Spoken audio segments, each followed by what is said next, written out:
હાલો મિત્રો, આજે આપણે ગાજરનું આથણું બનાવશું ને મેથીનો બોળો લઈ લીધો છે ને હવે આપણે એકદમ એને ખાંડી નાખવાનો છે. ખંડાઈ ગયો છે આપણો બોળો, એકદમ ઝીણો થઈ ગયું છે ને હવે આપણે લેવાનું છે બાઉલની અંદર આ બોળો લઈ લેવાનો છે.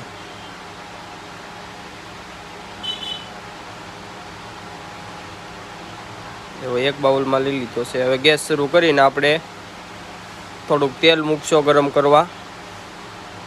આપણે 2 પાવડા તેલ નાખવાનું છે, આપણો બોળો ઓછો છે એટલે બોળા ઉપર તમારે તેલ લેવાનું છે, જેટલો બોળો હોય ને એટલું જ તેલ લેવાનું છે. હવે આપણે મીઠું એડ કરીશું અને જીરું એડ કરીશું, 2 વસ્તુ જ એડ કરવાની છે આપણે.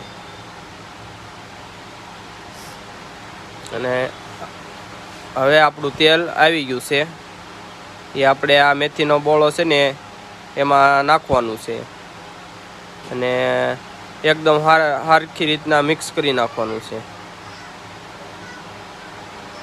આપણું ફળફળતું તેલ એકદમ મિક્સ કરી નાખવાનું છે, નિરાતે કરવાનું, જેનાથી આપણે બળવી નહીં.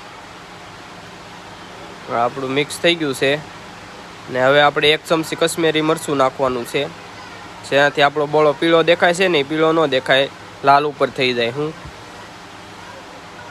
એને પણ આપણે સરખી રીતના મિક્સ કરી નાખવાનું છે. હવે મિક્સ થઈ ગયો છે, જો આપણો બોળો તૈયાર થઈ ગયો છે.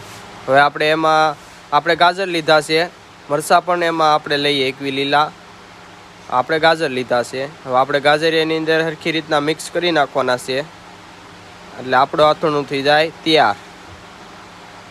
હવે આપણે અથાણું એકદમ તૈયાર થઈ ગયું છે ને એકદમ લાલ ઉપરનું થઈ ગયું છે, જોઈ જુઓ.